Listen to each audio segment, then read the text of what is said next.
All right, get ready, because we're about to take a deep dive into a topic that you specifically requested, and that is the law of attraction. The law of attraction. And for this, we'll be exploring a book called A Ley Universal de Atração, Oh, wow. which translates to The Universal Law of Attraction, and this was written by Esther and Jerry Hicks. Okay. Now, this book is particularly fascinating, I think, because it's inspired by a non-physical entity named Abraham. A non-physical entity. Okay. Yeah, so think of this book like a guide to understanding and using this concept of the law of attraction. Hmm.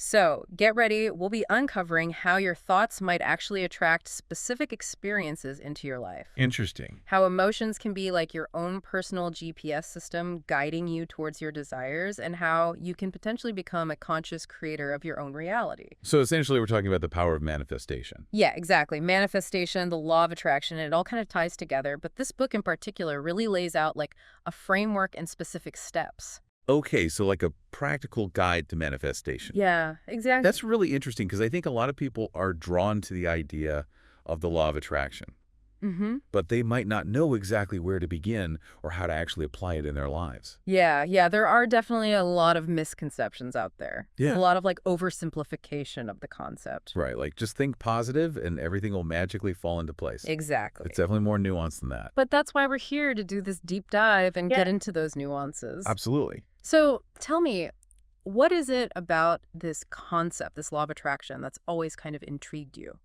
Well, what's really captivating for me is that the law of attraction as described in the book, it suggests that it's always working, Always working. whether we're aware of it or not. Mm-hmm. It's like gravity. You don't have to understand it for it to have an effect on you. Right, you don't have to believe in gravity for it to work. So it's kind of like, even if you've never heard of the law of attraction, it's still somehow influencing your life. That's the idea, and that's why I think understanding it can be so empowering, because it suggests that we're not just passive recipients of fate, but active participants in shaping our reality. Okay, that's a pretty mind-blowing concept to start with. So before we get too deep into like the how-to, I'm really curious about Esther and Jerry Hicks. Mm. Like, how did they even get involved in all of this law of attraction thing, especially with a non-physical entity? Yeah, well, their journey actually started with a lot of skepticism, especially from Esther. Really? Oh, yeah, they were really searching for spiritual understanding, and they were introduced to this idea of channeling. Channeling. But initially, they were pretty doubtful. Yeah, I can understand that. Um, Channeling isn't exactly like your typical everyday dinner table conversation. Not really, no. But, their experience with a channeler named Sheila really opened them up to the possibility. Okay, so a personal experience kind of shifted their perspective a little bit. Exactly. And, it was through their connection with Abraham, this non-physical entity, that they really started to delve deeper into this whole concept of the law of attraction. Okay, so walk me through this.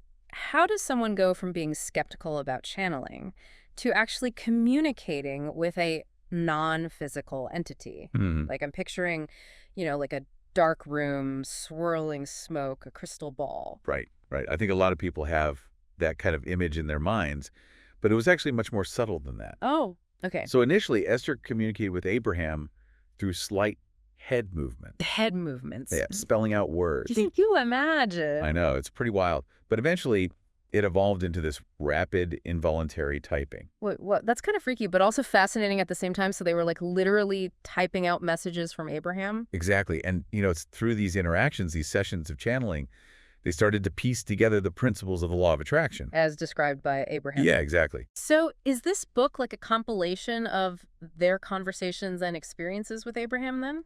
It is. It's a compilation. But more importantly, it's presented as this guide for anyone who wants to understand and apply the law of attraction in their own lives. Okay, so less memoir, more like how-to manual. Yeah, I think that's a good way to put it. Okay, so let's get to the heart of it then. Like, what exactly is the law of attraction?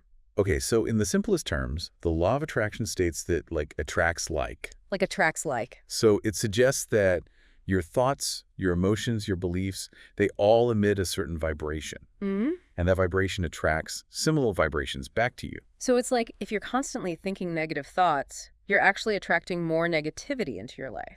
That's the basic idea. Okay. It's about recognizing that we're all energetic beings, Mm. and we're constantly attracting experiences that match our dominant vibration. Okay, so then how do those translate into real life experiences? Like, I'm all about practical application. Sure, sure. Think about it this way.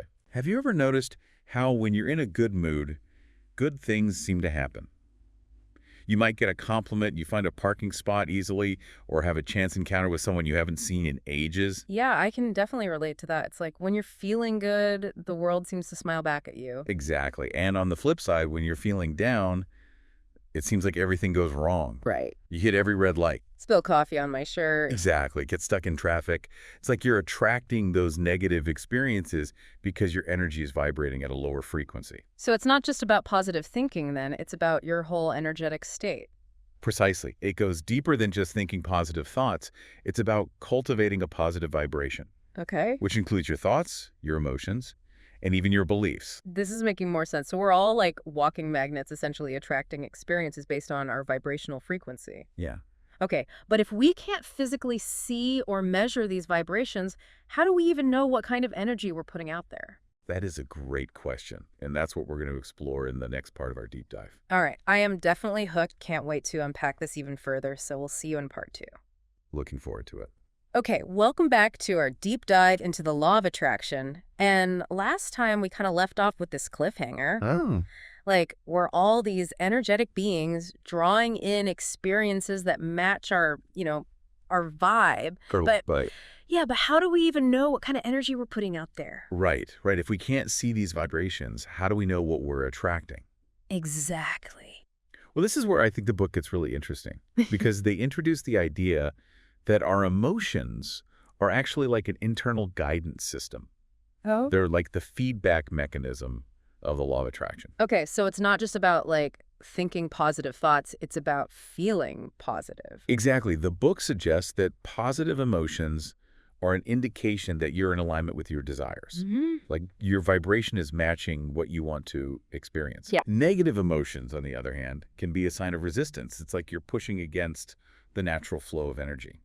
Okay, so if like I'm feeling stressed or anxious about something, that's a clue that I'm not quite in sync with what I truly want. That's a great way to put it, yeah, because the book suggests that your inner being, that part of you that's connected to source energy, is always guiding you towards what you want. And your emotions are kind of like those signals letting you know if you're on the right path. Okay, so it's like if I'm feeling joyful and excited, that's my inner being giving me a thumbs up, like you're on the right track. But if I'm feeling doubtful or frustrated, it's more like, uh-oh, detour ahead. I love that analogy. Yeah, it's about paying attention to those emotional cues and using them to course correct. Okay, so if negative emotions are a sign of resistance, like how do we stop resisting? How do we get into that flow state where we're like totally aligned with our desires? Well, that's where the idea of allowing comes in. Allowing. It's about surrendering to the process, trusting that the universe has your back. Okay, I've heard a lot about this whole allowing thing, but I gotta be honest, it sounds a little passive to me. Like, shouldn't we be actively pursuing our goals? Right, and that's a really common misconception, I think. Yeah. Because allowing isn't about, like, sitting back and doing nothing. Oh, okay. It's more about aligning your energy with your desires and then letting go of the need to control every detail, Okay.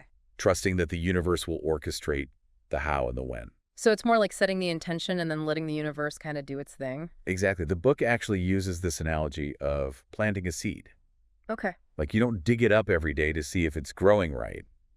You just trust the natural process. Right. You water it, you give it sunlight, and you allow it to unfold. Okay, that makes a lot more sense. I like that analogy. Yeah. But what about, if we're just supposed to allow, how do we overcome, like, those limiting beliefs, the ones that tell us, maybe we're not good enough, we're not capable of achieving our goals? Yeah, that's a big one. And the book suggests that you start by becoming aware of those limiting beliefs. Like, what are those negative thoughts that keep popping up? Yeah. Once you've identified them, then you can start to challenge them. So it's like we're becoming detectives of our own minds, Yeah. trying to uncover those subconscious patterns that are holding us back. That's a great way to think about it, yeah. Because once you've brought those limiting beliefs to the surface, Yeah. you can start to replace them with more empowering ones. Okay, but how do we actually, like, reprogram our thinking? Because those negative beliefs can feel so ingrained. Yeah. It's like they're part of our DNA. Right. They can feel really deep-rooted, And the book suggests a few different techniques. Okay. One of them is using affirmations. Affirmations, you mean those positive statements that you repeat to yourself? Exactly, yeah. I gotta say, I've always been a little bit skeptical of those. Really? Yeah, it feels a bit like I'm trying to trick myself into believing something that I don't. I understand the skepticism. But think of affirmations as a way to consciously choose the thoughts that you want to focus on. Okay. It's about creating new neural pathways in your brain, strengthening those positive beliefs. So it's not about denying the negative thoughts then, it's more about crowding them out with more positive ones. Exactly. The more you focus on those empowering beliefs, the more they become your dominant vibration.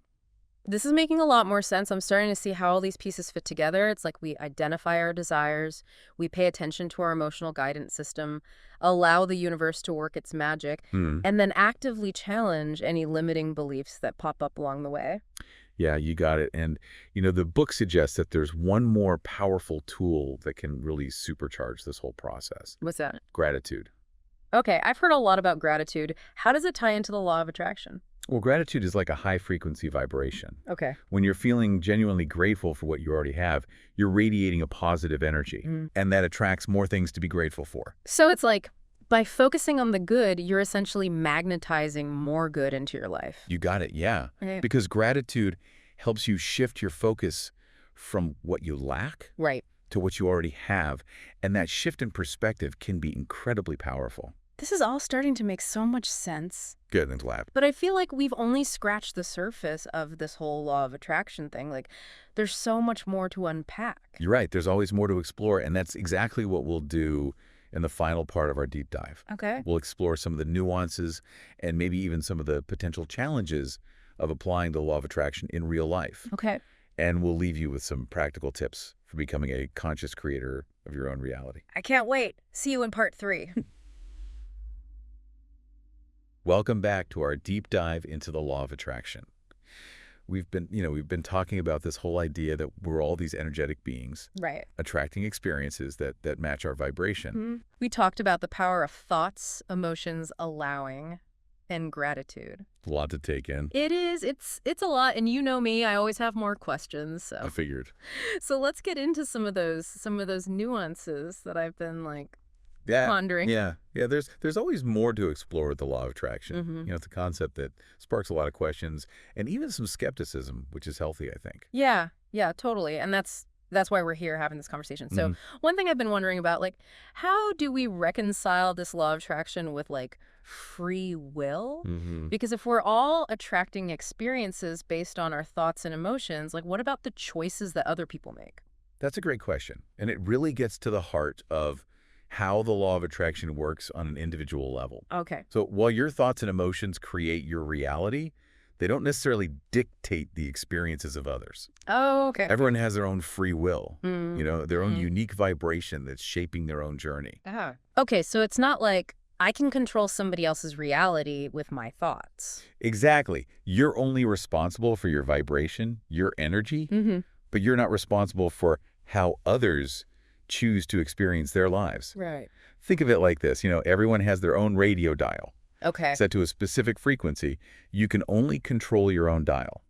I like that. That makes a lot of sense. Okay, so what about those times then when it feels like life is throwing us a curveball? Like those unexpected challenges or even tragedies that happen. Right. Does the law of attraction have an explanation for those? That's where things can get a bit more complex. And I think it's important to approach these types of situations with sensitivity. Of course. The book doesn't claim to have all the answers. And it certainly doesn't suggest that people attract negative experiences intentionally. Yeah, that would be a pretty harsh interpretation of the law of attraction. Right. What the book does emphasize, though, is that we can't always know the reasons behind every single event, especially those that are beyond our control. Right. However, it suggests that even in those challenging times, we can choose how we respond, how we process those experiences. So even if we can't control what happens to us, we can control our reaction to it. Exactly. And that's where the power of the law of attraction comes in. Okay.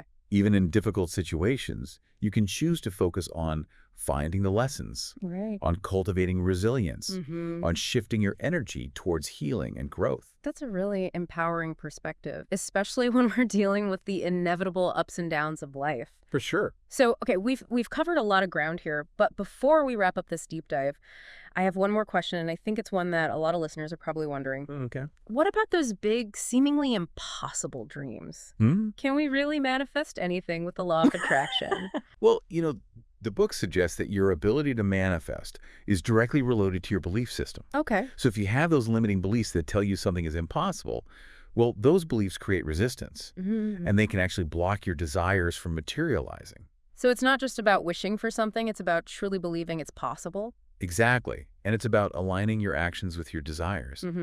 The book emphasizes that the universe will meet you halfway, but you also need to be willing to take that inspired action. So it's like a co-creative process. The universe provides the opportunities, but we got to be ready to step up and grab them. Yes, that's a great way to put it. It's about recognizing that you are a powerful creator, but you're also part of this larger cosmic dance. Okay. You're working in partnership with the universe.